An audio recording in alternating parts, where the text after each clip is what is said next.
Assalomu alaykum va rahmatullohi va barakatuh. Qizlar sog'liginglar yaxshimi? Qizlar, mana ko'rib turganinglardek shunaqa chiroyli bitta rosa ham nejnik, skromniy rangdagi abayamiz tayyor bo'lgan. Bu abaya hech kimning zakasiga binoan emas. Bu novinka, yangilik qizlar.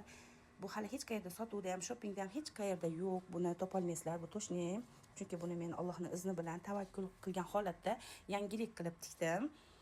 Inshaalloh bu birinchi qo'l. Kim bo'lsa ham birinchi olishi mumkin. Bu faqat sizda bir donagina bo'ladi. Keyingilar zakaz asosida olinadi. Lekin hozir mana shu kimgadir yoqsa, birinchi sotuvga chiqadi, birinchi qo'l bo'ladi. Endi men sizlarga hozir mana shu ko'ylagimni, mana shu abayamni juda ham oson usulda o'ralishi, kiyilishi va qanaqa holatlarga o'zgarishlarni og'zaki shu video bilan ko'rsatib ketaman. Yangi abaya kiyguvchi qizlarimiz uchun yoki shu ko'ylakni olib turib qanaqa stillarda kiyish mumkin bo'lgan holatlarni o'zim og'zaki ko'rsatib ketaman. Mana bu qizlar hozircha men 172-175 gacha to'g'ri keladigan uzunlikda olganman. Agarda bundan bo'yi kaltaroq qizlar aytadigan bo'lsa, bo'yini kesib berishim mumkin. Mana bu ko'rsanglar plashovka stilda va ko'rsanglar polniy letuchiy kenglikdagi tikilgan mana bu bel tomoniga hozir bu shlyopka, ya'ni kamarchalarni men qanaqa qilib o'rashlarini, qanaqa qilib kiyishliklarini ko'rsatib beraman. O'zi mana ko'rsanglar, bu qizlar, ozg'in qizlarimiz uchun ham, keng qizlarimiz uchun ham tushadigan shunaqa polniy letuchiy stildagi abaya bo'ladi. Bu abayamizni oldiga men tugmani qo'yganman, mana bunaqa. Mana bu yarmigacha ochiladi. Agar emzikli bo'lsa ham bu tomonigacha ochmadim, chunki ichlari ko'rinib qolishi mumkin. Bu hozir Misr shtampildan tikilgan qizlar. Bu g'ijim bo'lmaydigan, letni, faqat yozda kiyishingiz mumkin. Kuz bahorga umuman mumkin emas. Stoykasini rosa bo'g'ib yubormadim, chunki ichiga bo'ynigini kirgizib yuboradi-da. Mana bu stoykasi sal tashqarida ko'rinib turadi. Mana buni endi o'ziga moslab turib, ozgina logoni qo'yib qo'ydim. Handmade. Bu haqiqatan qo'l mehnatliligini bildirish uchun va mana bu joyga ozgina pointni kiritish uchun. Men kamarni 2 qavatli qilib qilganman. Mana kamarni ham ko'rsanglar, kastovoy stilda, hech qanaqa bez chok, shunaqa iloji boricha akkuratlik qilib tikishga harakat qildim. Va mana ko'rsanglar, belini 2 qavatlik mana tortadigan bo'lsangiz kamarni shunaqa 2 qavatlik zborka bo'ladigan stilda qilganman. Buni qomatingizga moslab, ya'ni endi obtyashka bu endi bu darajada stilda bo'ladigan bo'lsa, haqiqiy abaya stilda bunaqa kiygan qizlar yopishtirib kiymaydigan qizlar hisoblanadi. Endi baribir shunaqa kiygim kelyapti, keyinchalik sal kengaytirib ham kiyishim mumkin. O'zimga moslab kiyib oladigan ham bo'lsin deydigan stilga, udobniy holatga olib kelganman. Hozir mana shu kamarni shunday tortib, o'zingizga mahkam boylab turib, kerakli holatda razmeringizga moslab kiyib olishingiz mumkin. Mana bunisi sharfi va kapishon stilda tikilgan. Mana ko'rsanglar, orqa tomoni polniy osilib turadi. Bu yeri sizga xalaqit berib boshingizdagi mana bu joyingizga shunday yopishib qolmaydi-da, bu osilib, xuddi sharfdaka bo'lib turadi. Uzunligi 2 metr uzunlikda qilganman, bemalol aylantirib yoki bo'lmasa xohlagan stilingizda qilib o'rashingiz mumkin. Hozir buni ham kiygan usullarini ham ko'rsataman. Yengini mana ko'rsanglar, manjetlik qilganman, bemalol tahoratga yechilib, yana qadab olsanglar bo'ladi mahkam qilib.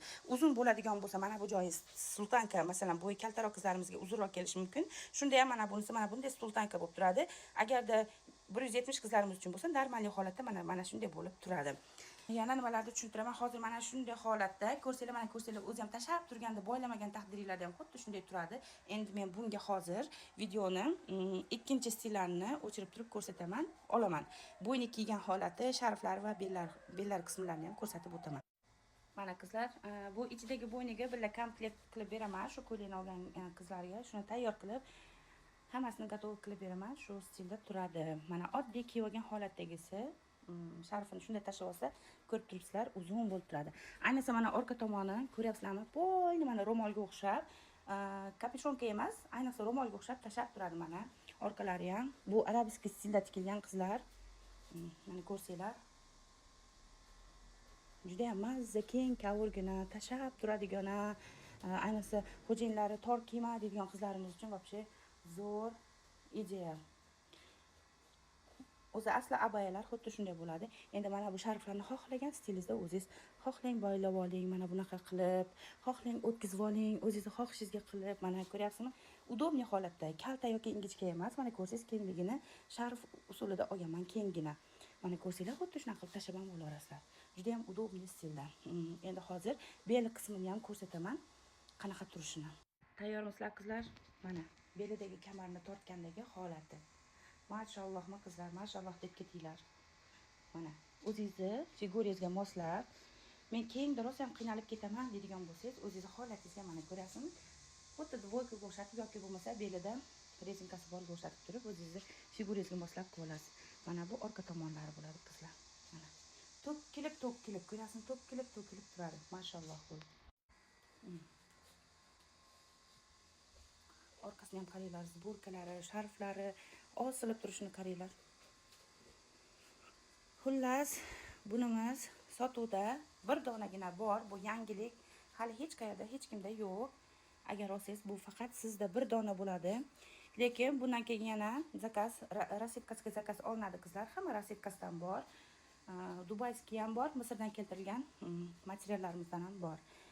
Men bularda endi hozir mana buni kamarni shunday yonidan qo'yib yuborsanglar, kengayadi yoki bo'lmasa boylamasdan shunday kiyib olsa ham rosa ham chiroyli turar ekan. Hozir uni ham ko'rsataman. Mana ko'rsanglar, mana bu kamarni shunday qo'yib yuborsanglar, mana qizlar. Bu ham bitta stil bo'lib qolar ekan.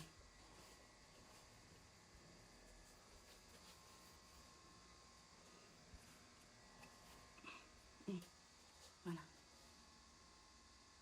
Shunaqa qizlar, endi yangiliklardan kutib turasizlar. Zakaz bergan qizlarimiz, xudo xolasa, bir kun zakaz uchun, bir kun men o'zimning muslimalarimga yangilik abaya tikish uchun rejalashtiryapman. Bundan bu yog'iga shunaqa qilib chiqaraman. Bo'lmasam, hadeb ko'ylak lozimla tika olsam, to'g'risi yangiliklardan juda ham ko'p narsalardan qolib ketyapman. Men bu Misr materiallarini, Dubay materiallarini rosa ham ko'p olganman, shtobi shunaqa abayalar, himaralar tikish uchun olganman. Bularni ko'ylak lozimlarga tikib bo'lmaydi. Endi men bu yog'iga zakazdan ko'ra faqat yangilik tikish niyatidaman. Inshaalloh kuzatib tursanglar, yangiliklar chiqib qoladi. Allohga omonat bo'linglar. Hozir yana bitta oranj setda ham yangiligim chiqyapti. U ham chiqib qoladi inshaalloh.